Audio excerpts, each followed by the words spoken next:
Hi, everybody. So, you know the dandelions? They kind of live, I've seen them all over the different yards here in Austin. They've got the little yellow flowers. They're low to the ground, kind of like a little bit of a weed. You can eat the leaves. Anyway, when the dandelion dies or is ready to procreate, right? It gets the little fluffy head. You know, and all the little helicopters lift off and fly. So it feels to me that we are in the flying stage. It's like when you're just living your life as a dandelion, you've got your roots in the ground, you know where you are, you know what's going on, you're sitting there and being your dandelion self and drinking up the sun and all that, and then suddenly you're in a phase where you're flying. You're many, you're different, and you're flying. You haven't landed yet, because that will come. But there's this stage of being nowhere that can feel chaotic, ungrounded, unrooted. Where am I? Who am I? What is going on? That's how things have been feeling to me. Limbo stage, dandelion flying stage. We are in February. January to me felt rough. Checking in with others, I was getting a consensus. It was a rough period. Where are we now? Who even knows? We're flying. We don't even know where we are. We're in the air. I'm still feeling a little strange. Not nearly as strange as those last, especially couple of weeks of January. And anytime I'm talking about myself, it's because I am using myself as an example, because I can really only speak for myself as just the human experience.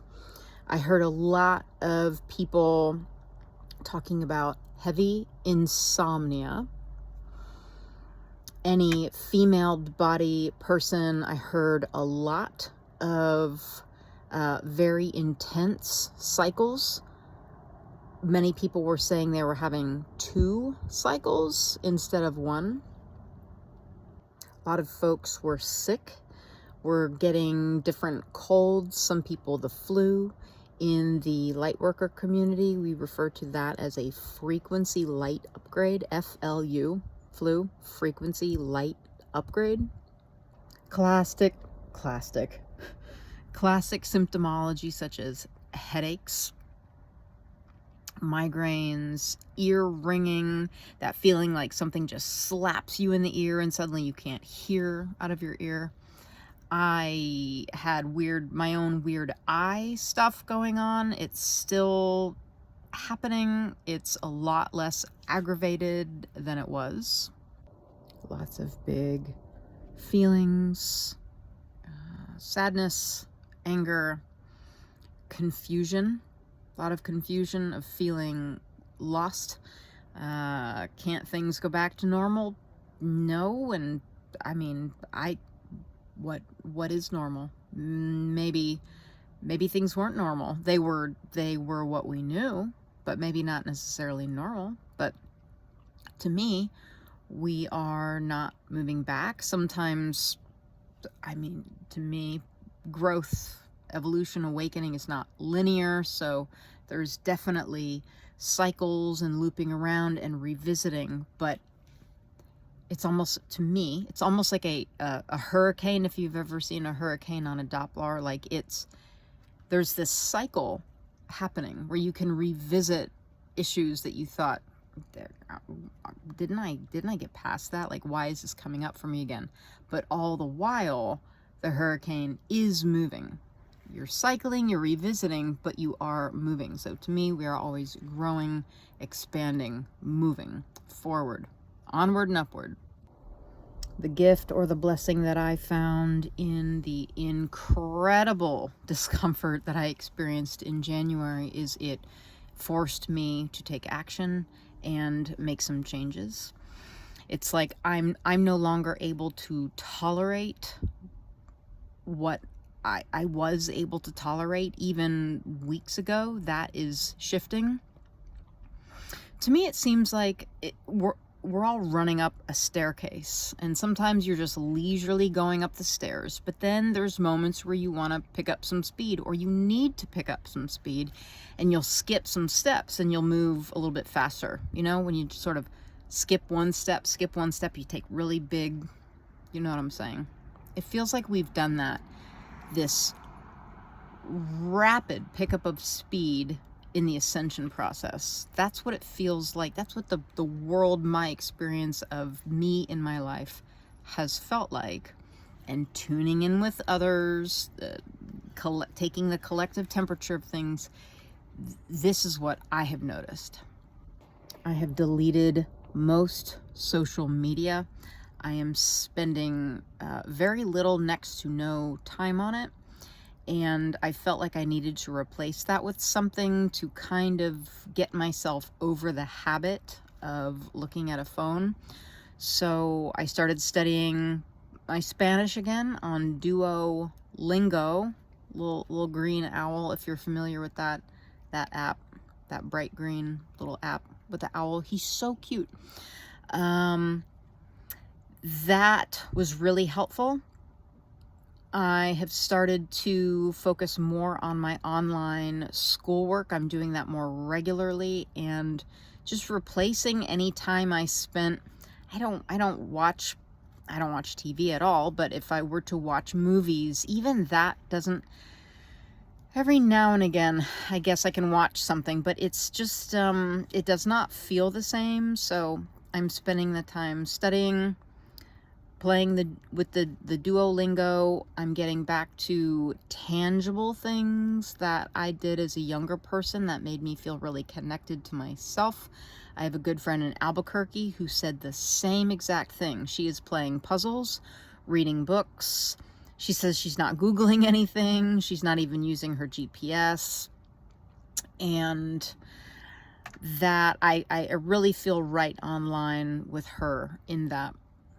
Collectively, the energy has felt very confusing and frenetic. So where I have been able to turn off those channels, I have, in order to return my attention and therefore my energy to me, because I had to feel better, you know. Sort of number one is we've got to survive. And yeah, I'm finding myself having to follow my intuition closely and without question. If something doesn't feel good or right, or like it is feeding me in the moment, I'm just not doing it, and I'm trusting that message that I'm getting. And remembering I'm not doing anything wrong. I've got old messages in my head. Where that story came from, I don't know, but it's an old story of, what am I doing wrong? What am I doing wrong? And I'm dropping that, and I'm saying I trust the messages that I am receiving. I'm a daily meditator. I have been for years. I know that can be intimidating for a lot of folks still. I like the Swiss cheese method for anything that I'm doing that feels big or intimidating, because life is so full of, you gotta brush your teeth, you gotta like go to the grocery store or pick your food out of the garden, and you've got to prepare it, and you've got to eat it, and then, oh, you've got to clean, you've got animals to take care of, oh, there's school, you got to make money. Like, there's so much that the humans got to do. So in order to save myself overwhelm, I do a little bit at a time, little pieces. I heard somebody describe it as the grumblies. Anything that's bringing you the feeling of the grumblies, like, I don't want to call the dentist, I don't want to call the health insurance company, I don't want to go to that appointment, but there are things that you know that you need to do, or that are continuing to bother you. I'm doing I'm taking 2 small steps daily, because I've got resistance to that stuff. But again, my tolerance for that feeling of you must get this done, or me putting it off, that's gotten really thin. It's like that passageway or that path has narrowed. So my little trick to myself are these baby steps, or this Swiss cheese method, one little hole in the cheese at a time. If you can't check the mail, walk halfway to the mailbox and then walk back inside. It's just one little step in that direction. If that's all you can do, great. You're generating some momentum to be able to get the thing done. So in terms of meditation, which is essential for me, I've been trying to sell that practice. For many years, I come up against a lot of resistance with people. I find that I'm needing to do it a little bit more often, and just in moments where I need a rest and I'm not looking at my phone, I don't want to listen to music, I don't want to listen to a YouTube, and I'm like, what am I doing? Like, I will lie there and I will listen to the wind or just pay attention to the things that feel good in the moment. And I'm also just doing these, they're like micro meditations. I don't know. I'm in this little limbo experimental place, like we all are, when we're flying through the air, ungrounded, not quite, knowing where we're going to land. So I'm doing these micro meditations where I'm just lying down. I need to take care of some spinal and muscular stuff right now, and so I'm lying with a roll under my neck like a trusted professional has told me to do, and I'm using that as an opportunity to do a little bit of my breath work and just not even set a timer, but just to be present and having this micro experience of focusing and keeping my mind on a single object, which is essentially the practice, keeping your mind focused on a single object or subject in order to start to slow to get you to change channels in your own brain, so that you can access the infinite mind instead of the finite smaller mind. Like in yoga, you've got the smaller mind and you've got the what they call the special brain, or the God mind. It's that part of us. It's like attached to our intuition. It's that part of us that does have access to the truth, to infinite knowledge. So anywho, that's what I'm doing to stay sane. What are you doing to stay sane? The multiverse, because it's just not a universe. I was thinking to myself, I'm like, what, because, that can be a term for a higher creative source of all things, or energy. The you'll hear people say, well, I asked the universe, and I'm like, well, dang, quantum physics has proved that it is a multiverse. So I guess I got to start saying multiverse. So the multiverse is rigged in my favor. I keep remembering that. I'm not doing anything wrong. And we're not going to get it all done. We didn't come here to get it all done. And the old world is dying. The old world is dying. And we are entering a new time in a new space. And sometimes that's not fun, to see what you've always known fall apart. But this is where we're at. Nothing has gone wrong. It is all rigged in our favor. And my focus is on moving ahead into what I dreamed up for myself a long time ago, that really I was putting off and distracting myself from, even very cleverly. I call it this is something I'm really good at.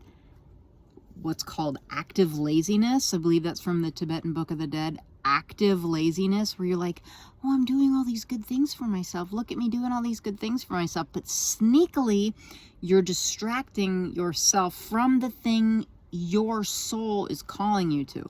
That was what I was doing. Cleverly, maybe not so cleverly, I don't know. But I am in the process of literally wrapping, what's it called, shrink wrap around big plastic containers and getting all of my physical belongings out onto the land and starting to clear that out, build that up, make plans, all the stuff I've been putting it off. That's the blessing of all the discomfort, is it lit a fire under me, because I'm like, I can't live with the feeling the way that I was feeling. And I do feel much better taking this forward moving action. It took a lot. I needed a big, hard, swift kick in the butt, but it got me going. I hope you all are feeling as best as you can as we're flying untethered through the air. We are going to land in a beautiful space. Could be a freaky journey, but humans don't like to be bored, I've heard. You know, we'll engage in some pretty high drama. Anything but be bored. So, ain't gonna be boring. And for those of you engaging in the evolving your consciousness experiment with me, the online offering that I have created for you, your weekly has dropped, and love you, mean it. Talk to you soon.